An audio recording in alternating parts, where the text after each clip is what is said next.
अस्सलाम वालेकुम फ्रेंड्स। आज हम प्रेसी राइटिंग के बारे में बात करेंगे। ये बहुत ही अहम मौजू है।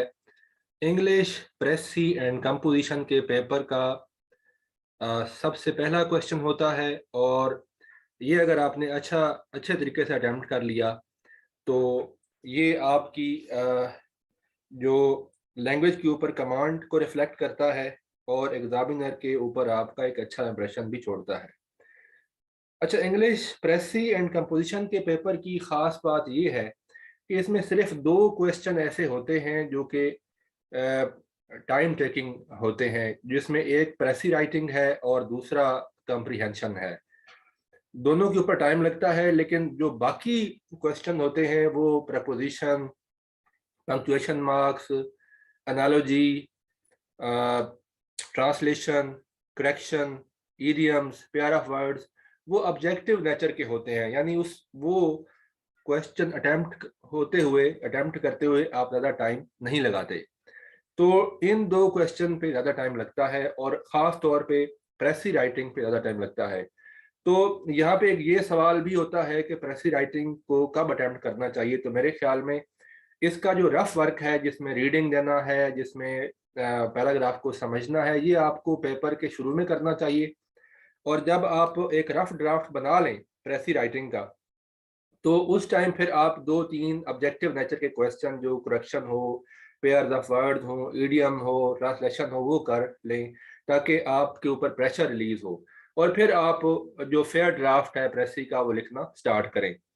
इस तरीके से ये होगा कि आपके ऊपर प्रेशर भी नहीं आएगा और आप एक बैलेंस तरीके से अपना पेपर एंड कर पाएंगे। कोशिश करें कि जो आपका ऑब्जेक्टिव पोर्शन है, ऑब्जेक्टिव पोर्शन से मुराद मैं लेता हूँ जो तमाम क्वेश्चन प्रेसी और कंप्रीहेंशन के अलावा बाकी जितने भी क्वेश्चन हैं, वो सारे के सारे ऑब्जेक्टिव नेचर के होते हैं और ज़्यादा टाइम नहीं लेते, तो उन पे ज़्यादा टाइम आपने नहीं लगाना। तो कुछ जो एस्पायरेंट्स हैं वो इसमें गलती कर जाते हैं कि वो बाकी टाइम जो है वो ऑब्जेक्टिव नेचर के क्वेश्चन पहले अटेम्प्ट करते हैं और आखिर में वो प्रेसी राइटिंग को अटेम्प्ट करना चाहते होते हैं। आखिर में होता यह है कि टाइम कम बचता है और आपके ऊपर एक माइंड के ऊपर प्रेशर आ जाता है कि आपको प्रेसी करनी है, चूंकि इसमें और वैसे भी आपका माइंड थक चुका होता है पेपर के आखिर में, और उस टाइम आप मेंटली फ्रेश नहीं होते, लिहाजा उस टाइम आप प्रेसी राइटिंग को सही तरीके से अटेम्प्ट नहीं कर पाते। तो जो मैंने तरीका बताया उस तरीके से आपने प्रेसी राइटिंग का जो क्वेश्चन है वो अटेम्प्ट करना है। 20 मार्क्स का ये क्वेश्चन होता है। ये है सिलेबस आउटलाइन प्रेसी राइटिंग के बारे में। A carefully selected passage with an orientation of generic understanding, meaning thereby कि जनरल नेचर का एक पैराग्राफ होता है जिसमें जो ज़्यादा टेक्निकल नहीं होता, जो कि एक डिसिप्लिन स्पेसिफिक नहीं होता, जनरल नेचर का होता है। And enough flexibility for compression, यानी एक ऐसा पैराग्राफ होता है जो कि कंप्रेस किया जा सकता होता है, जिसकी हम प्रेसी कर सकते हैं। मसलन कुछ ऐसे पैराग्राफ भी होते हैं जो कि शार्ट नहीं किया जा सकते। तो ये वो पैराग्राफ होता है जिसमें इतनी फ्लेक्सिबिलिटी होती है कि इसको इसकी प्रेसी बनाई जा सके। 20 मार्क्स का ये क्वेश्चन है, बहुत इंपॉर्टेंट मार्क्स होते हैं। जैसा कि हम पहले बता चुके हैं कि इंग्लिश प्रेसी एंड कंपोजिशन वो पेपर है जो कि एसे राइटिंग, और ये दूसरा ये इंग्लिश प्रेसी राइटिंग वाला पेपर जो है, ज़्यादा जो कैंडिडेट्स हैं इन दोनों पेपर में फेल होते हैं। इंग्लिश एसे में और प्रेसी एंड कंपोजिशन वाले पेपर में ज़्यादा लोग फेल होते हैं, लिहाजा ये बहुत अहम है आपका इसमें अच्छे मार्क्स लेना। 15 नंबर की प्रेसी है, 5 नंबर का टाइटल देना होता है। टाइटल के 5 मार्क्स हैं। ये एलोकेशन ऑफ मार्क्स है। प्रेसी का मतलब क्या है? प्रेसी इज ए कंसाइज और and abridged statement replica in miniature. मतलब ये है कि जो पैराग्राफ दिया गया हो उसकी जो प्रेसी है वो उसी का ही एक छोटा पैराग्राफ होता है, मफहूम मतलब वही होता है, लेकिन जो गिवन पैराग्राफ है उसका ये 1/3 होती है। अब ये एक छोटा सा पॉइंट है कि समरी और प्रेसी में क्या फ़र्क है। समरी जो है वो किसी पैराग्राफ के बुलेट पॉइंट्स हो सकते हैं, इंपॉर्टेंट आइडियाज हो सकते हैं, and it may consist of disconnected facts. लेकिन प्रेसी जो है ये कनेक्टेड होती है, well knit piece of composition है, possessing all the qualities of original composition. Original paragraph की तमाम क्वालिटीज इसमें होती हैं। How to make a precis. Process क्या होना चाहिए, कैसे आपने प्रेसी करना स्टार्ट करनी है। यहाँ पे एक मैं आपको साइकोलॉजिकल बात बताऊं, जो कि 95% जो पेपर अटेम्प्ट कर रहे होते हैं स्टूडेंट्स को फेस करते हैं, और वो ये है कि जब आप पहली दफ़ा रीडिंग देंगे पैराग्राफ को, तो आपको ऐसा फील होगा कि ये तो बहुत मुश्किल पैराग्राफ है और इसकी प्रेसी बनाना बहुत ही मुश्किल है। लेकिन जब उसको मल्टीपल रीडिंग्स देंगे तो आपको ये पॉसिबल लगने लग पड़ेगा, वो कदरे आसान होता जाएगा, आपका टास्क आपको आसान लगने लग पड़ेगा। तो आपने 3 से 4 रीडिंग देनी होती हैं। पहली रीडिंग आपने देनी है just to have a hint of the topic. आपने एक कैजुअल रीडिंग देनी है और ये चेक करना है कि ये टॉपिक है किस टॉपिक के बारे में है, ये पैराग्राफ है किस टॉपिक के बारे में। दूसरी रीडिंग जो है उसमें आपने अंडरलाइन करना है इंपॉर्टेंट आइडियाज को और इंपॉर्टेंट कंसेप्ट्स को, और आइडियाज की नंबरिंग करनी है कि ये पहला पॉइंट है, दूसरा पॉइंट है, तीसरा पॉइंट है, चौथा पॉइंट है, कनेक्शन मार्क्स लगाने हैं।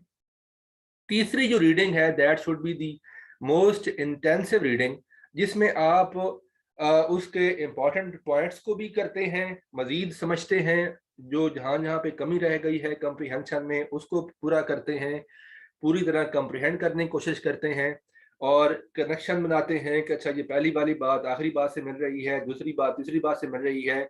और इसमें कोशिश करते हैं कि आप टाइटल को असेस कर सकें कि इसका टाइटल क्या होना चाहिए, ये है किसके बारे में, और इसका जो मेन आइडिया ये क्या है। तो तीसरी रीडिंग का पर्पज ये हो सकता है। जरूरी नहीं कि आप 3 रीडिंग दें, आप 4 से 5 रीडिंग भी दे सकते हैं।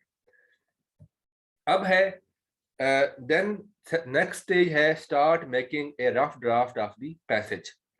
रफ ड्राफ्ट आपने कैसे बनाना है? सबसे पहले आपने यूज करनी है वन वर्ड सब्स्टिट्यूशन, ताकि आप मुख्तसर कर सकें, कंसेप्ट्स को मुख्तसर करें, क्योंकि आपका सबसे बड़ा टास्क इसमें यही होना है कि आपने गिवन पैसेज को शॉर्टन करना है, उसको 1/3 पे लेके आना है। आप अप्रोप्रिएट सिनोनिम्स यूज करें, जो कि वर्ड्स हैं उनके मुतरद्दिफ अल्फाज लेके आए। और सबसे जो अहम टिप है वो ये है कि आपने आइडियाज बारो करने हैं, वर्ड्स बारो नहीं करने। मतलब आइडियाज जो हैं वो पैराग्राफ से लेने हैं जो गिवन है, और उन आइडियाज को अपने अल्फाज में बयान करना है, कॉपी पेस्ट नहीं करना। गिवन पैराग्राफ से कॉपी पेस्ट आपने नहीं करना। और यहाँ पे आपने 3 से 4 पॉइंट, 4 से 5 6 जितने भी अहम पॉइंट्स हैं बुलेट पॉइंट में लिख लेने हैं, जिनकी आपने फेयर ड्राफ्ट में आपको जरूरत पड़ेगी। आपने वही पॉइंट्स एम्फेसाइज करने हैं जो कि गिवन पैराग्राफ में एम्फेसाइज किए गए हैं। आप एक से ज्यादा रफ ड्राफ्ट भी लिख सकते हैं। तो ये टेक्निक्स आप अपनाएंगे रफ ड्राफ्ट लिखने के लिए। कोशिश करिए रफ ड्राफ्ट में आप जितना शार्ट कर सकते हैं शार्ट करें, शार्ट करते जाएं, लेकिन इंपॉर्टेंट आइडियाज मिस ना हो।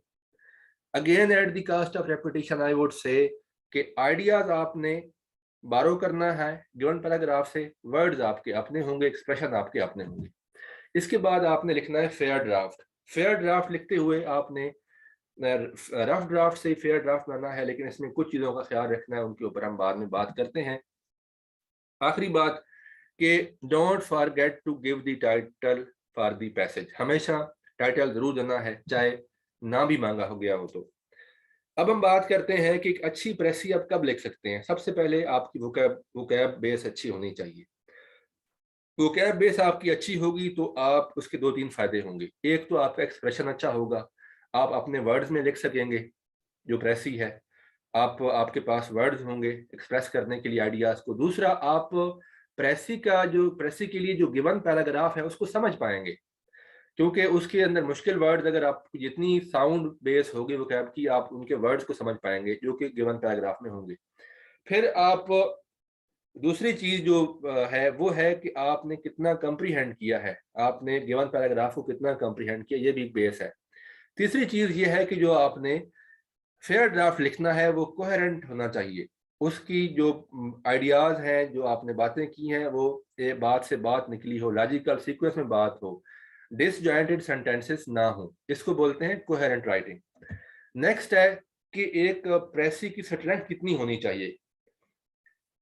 तो रूल ऑफ थंब ये है कि 1/3 होना चाहिए। बाद औकात पेपर में मेंशन होता है कि 120 वर्ड्स में लिखें या 110 वर्ड्स में लिखें, तो तब तो आप गिवन जो लिमिट है उसको फॉलो करें। अगर मेंशन नहीं है तो इसका मतलब है कि 1/3। आप वर्ड बाय वर्ड काउंट करें प्रेसी के जो जो पैराग्राफ है, गिवन पैराग्राफ की स्ट्रेंथ काउंट करें, उसको डिवाइड बाय 3 करें और 5 का ऊपर नीचे का मार्जिन रखें। मसलन अगर 300 वर्ड्स का गिवन पैराग्राफ है तो 1/3 इसका बनता है 100 वर्ड्स, और आप ऊपर नीचे 5 का मार्जिन रख सकते हैं, यानी 95 से 105 की ब्रैकेट में आपने वर्ड्स लिखने हैं प्रेसी के लिए।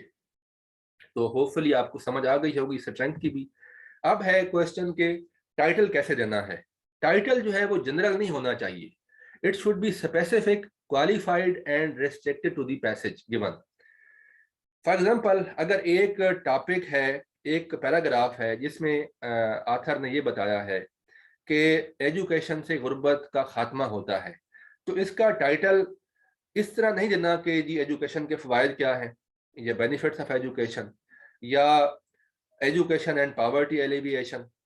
इस तरह के आपने टाइटल नहीं देने। एंड का वर्ड यूज ना करें टाइटल में, क्योंकि एंड से जनरल बन जाता है।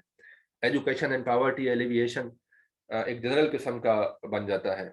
तो हमेशा टाइटल में कोशिश करें आप सेमी कॉलन का यूज करें वर्ड, जो सेमी कॉलन का पंक्चुएशन मार्क है यूज करें। उसका फायदा क्या होगा, जैसा कि मैंने ये लिखा हुआ है, education the best way to counter poverty, education the best strategy to counter poverty. इससे क्या होगा, आपने स्पेसिफिक कर दिया है, एजुकेशन का एक वही फायदा बताया है जो फायदा पैराग्राफ में गिवन है, आपने जनरलाइज नहीं किया, स्पेसिफाई किया है। तो स्पेसिफिक टाइटल इज रिकमेंडेड।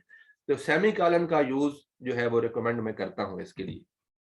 फिर दूसरी बात ये है कि टाइटल आपने देना ही देना है, क्योंकि इसके 5 मार्क्स हैं, और अगर ना भी मांगा गया हो तब भी आपने देना नहीं बोलना, लेकिन सीएसएस के पेपर में हमेशा टाइटल डिमांड किया जाता है। Strength of title should be not more than 7 words, 7 words या इससे कम होना चाहिए। जैसा कि ये है education the best way to counter poverty, तो ये क्या है, इसमें 7 वर्ड्स ही हैं। 7 वर्ड से ज्यादा बड़ा टाइटल ना हो। दूसरी बात कि टाइटल के जो वर्ड्स हैं वो प्रेसी की स्ट्रेंथ में काउंट नहीं होते, और टाइटल जो है हमेशा मेन आइडिया के ऊपर बेस करता है। टाइटल हमेशा मेन आइडिया के मुताबिक बनाना चाहिए। अब है कि जब आप फेयर ड्राफ्ट लिखना शुरू करेंगे या लिखेंगे, उनमें कुछ बातों का ख्याल रखना है, कुछ डोंट्स हैं, कुछ एहतियातें हैं। मसलन आपने अपनी आइडियाज, अपनी राय नहीं देनी, सिर्फ और सिर्फ आइडियाज आपने गिवन पैसेज से बारो करने हैं, अपनी कमेंट्री नहीं करनी, अपनी राय नहीं देनी। दूसरी चीज, आपने प्रेसी में फर्स्ट पर्सन का यूज नहीं करना, आई वुई का यूज नहीं करना, I we ours my mine इस तरह के वर्ड यूज नहीं करने। It should be in the third person और in the person given in the main passage. Direct speech में नहीं होना चाहिए, और एक्सप्लेनेशंस आपने ओमिट कर देनी है, नहीं लिखनी, इलस्ट्रेशन भी नहीं लिखनी, एग्जांपल भी नहीं लिखनी, और सिर्फ जो उनके पीछे मेन आइडिया है, जिस बात को वो एक्सप्लेन कर रही हैं, वो मेन आइडिया आपने प्रेसी में लिखना है। तीसरी चीज, नेक्स्ट पॉइंट ये है कि स्टोरीज नहीं लिखनी, स्टोरीज का जो मेन थीम है वो लिखना है, डायलॉग नहीं लिखना, इंटेरोगेटिव सेंटेंसेस नहीं लिखने, जो कि मेन आइडिया बन रहा है वही आपने मेंशन करना है, ये इलस्ट्रेटिव चीजें नहीं लिखनी। अगर पैराग्राफ में एक आइडिया को रिपीट किया गया है तो आपने उसको रिपीट नहीं करना प्रेसी में, ताकि इसी तरीके से तो आप कम कर पाएंगे, वरना तो कम हो ही नहीं सकता। तो आपने गैर जरूरी चीजों को निकालना है ताकि आप 1/3 पे आ सके। Don't include your own analysis or commentary on the passage in the Pressy. Don't copy the sentences from the main passage। जो मैंने बात की कि आपने कॉपी पेस्ट जो सेंटेंसेस हैं या वर्ड्स हैं वो नहीं करने। हाँ, कुछ टर्म्स ऐसी होंगी जिनका सरनाम आपको नहीं मिले तो वो टर्म तो आपको लिखना पड़ेंगी, लेकिन कोशिश करें कि एक्सप्रेशन आपका अपना हो। अब आते हैं कुछ प्रीरेक्विजिट्स जो प्रेसी के लिए हैं। देखें, प्रेसी आप उस वक्त तक नहीं लिख सकते जब तक आपने गिवन पैराग्राफ को समझा ना हो, लिहाजा गिवन पैराग्राफ को कंप्रीहेंड करना बहुत जरूरी है प्रेसी राइटिंग के लिए। दूसरी पॉइंट, प्रेसी के लिए जो गिवन पैराग्राफ है उसकी कंप्रीहेंशन के लिए क्या चीज जरूरी है, कमांड और वोकैब, कि आपकी वोकैब अच्छी हो। वोकैब कैसे अच्छी होगी ये हम इससे पिछले लेक्चर में आपको बता चुके हैं, लेक्चर नंबर 79 में। ये लेक्चर जो 80 है, इसे पिछले लेक्चर में हम बता चुके हैं कि कैसे आप वोकैब को बेहतर करेंगे। तो ये पॉइंट्स ऑलरेडी हम एड्रेस कर चुके हैं, आप वो लेक्चर जरूर देखिएगा। अच्छा, आपने सब एहतियात की, अपनी वोकैब को भी अच्छा बनाया, लेकिन फिर भी पॉसिबिलिटी है, ज़्यादा चांसेस हैं कि ऐसा पैराग्राफ, चूंकि पैराग्राफ ऑन सीन आते हैं, उसमें भी कुछ ऐसे वर्ड्स आ सकते हैं जो कि आप के लिए फेमिलियर नहीं होंगे, आपके लिए मुश्किल होंगे, आपको उनके मीनिंग नहीं पता होंगे। तो वो आपने जो 3 से 4 रीडिंग देनी है उसमें गेस करना है उनके मीनिंग। जब आप उनको बार बार पढ़ेंगे तो कंटेक्स्ट से मुश्किल अल्फाज के मीनिंग आपको समझ आना शुरू हो जाएंगे। तो गैस वर्क से वहां पे आपने काम चलाना है। Obviously you will not be in a position to use dictionary in the examination hall. तो वहां पे आपने जो 4-5 रीडिंग दे देंगे उससे आपको मुश्किल अल्फाज के मीनिंग के बारे में कुछ आइडिया हो सकेगा। The precis should be a clear and connected piece of prose. या प्रेसी का पैराग्राफ है उसमें कोहेरेंस होनी चाहिए कि बात से बात निकली हो और ऐसा ना लगे कि आपने कोई बुलेट पॉइंट लिखे हुए हैं। हाँ, बुलेट पॉइंट आप रफ ड्राफ्ट में लिख सकते हैं, फेयर ड्राफ्ट आपका बात से बात निकली हुई और उसमें कोहेरेंस होनी चाहिए। अब कुछ एग्जांपल देता हूं कि कैसे आप सेंटेंसेस को शॉर्ट कर सकते हैं। मसलन एक एग्जांपल है, when he finally reached the restaurant he found that his friend had already arrived at the restaurant he found his friend waiting. अब ये कम वर्ड इस्तेमाल किए लेकिन बात वही कर दी जो कि ज्यादा अल्फाज में लिखी गई थी। दूसरा एग्जांपल देखें, after he has graduated he will go into the army, after graduation he will join army.